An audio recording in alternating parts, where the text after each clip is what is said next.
গ্রাম বাংলার ঐতিহ্য, সবাই পানি সেচ করে মাছ ধরতেছে। মাছ ধরার চাইতে আনন্দটাই অনেক বড়।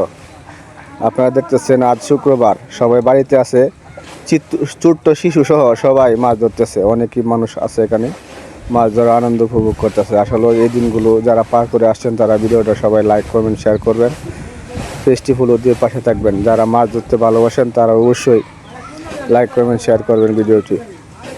আর যারা মাছ ধরতে ভালোবাসেন না তারাও একটু লাইক কমেন্ট করে দিবেন। গ্রাম বাংলার ঐতিহ্য তুলে ধরলাম আপনাদের সামনে। এরকম দৃশ্য সচরাচর এখন দেখা যায় না, কারণ সবাই ব্যস্ত থাকে নিজস্ব কাজ নিয়ে। এই কাজের মধ্যে কেউ আসতে চায় না, সবাই আনন্দ সহিত মাছ ধরতেছে। তাই আমিও দাঁড়ায় ভিডিও করলাম, আমি নিজেও আছি এই জায়গার মধ্যে। শুভকামনা ও ভালোবাসা রইল সবার প্রতি সালাম। আসসালামু আলাইকুম প্রিয় ভাই ও বন্ধুরা, যে যেখান থেকে ভিডিওটি দেখছেন সকলকে অভিনন্দন ও সুস্বাগতম। ভালোবাসা রইল আমার এই পেজ পক্ষ থেকে। সকলকে আমার শুভকামনা জানাচ্ছি। সবাই ভালো থাকবেন, সুস্থ থাকবেন।